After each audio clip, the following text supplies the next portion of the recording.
Você tem percebido algumas marcas no seu corpo ao retirar acessórios como relógio, anel, um elástico de cabelo que você deixou no seu braço, até a própria meia, a região daquele elástico da meia fica marcado, né, lá no seu tornozelo, ou então o cós da calça, da bermuda, que fica marcado na nossa barriga? Você pode estar diante de uma retenção hídrica e eu vou te mostrar como os alimentos podem favorecer o acúmulo desse líquido ou auxiliar no seu tratamento. A retenção de líquido acontece mais no verão e é um processo associado à saída de líquido dos vasos sanguíneos e linfáticos, acumulando-se abaixo da nossa pele. O seu principal sintoma é o inchaço, e esse inchaço a gente percebe ao deixar um acessório por alguns segundos ou minutos pressionando essa região. Além do inchaço, nós temos como sinais da retenção hídrica o cansaço, a fraqueza muscular e a enxaqueca. As principais regiões onde essa retenção hídrica acontece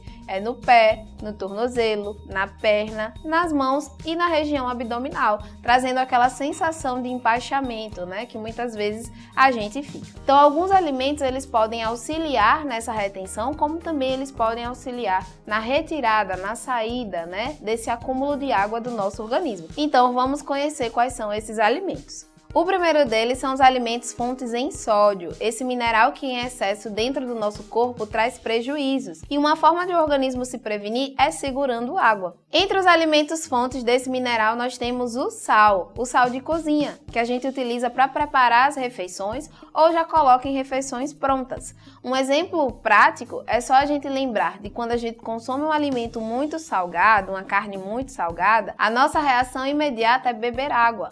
Então, como uma forma da gente equilibrar essa concentração desse mineral e ele não trazer prejuízos ao nosso organismo. Além do sal de cozinha, outros alimentos também são ricos em sódio, como os industrializados, os molhos, os temperos, o próprio macarrão instantâneo, embutidos, salsicha, calabresa, o próprio salame, enlatados em conservas como milho, ervilha, azeitona, desde que eles sejam conservados em salmoura, que é a água com sal. Outro alimento que também vai ter muito sódio são os queijos. Os queijos amarelos, principalmente o requeijão manteiga, que é um alimento típico da nossa região, e o próprio queijo coalho, desde que ele tenha uma alta concentração aí de sal. A bebida alcoólica, ela também está associada a essa retenção de líquido, né? O álcool é só a gente pensar nas pessoas que ingerem álcool com frequência. Então elas têm um rostinho mais inchado, o pé mais inchado, e isso está associado à capacidade que esse álcool tem de reter líquido dentro do nosso organismo. E também a desidratação. A baixa ingestão de água, ela também está associada à retenção hídrica, por incrível que pareça. Quanto menos água você bebe, mais o seu organismo vai segurar essa água, porque ele não sabe quando vai vir a próxima remessa. E a maior parte das reações que acontecem dentro do nosso organismo acontecem em meio aquoso. Então a gente precisa de água, principalmente para transportar esses nutrientes dentro do nosso corpo. Então um dos principais sinais da desidratação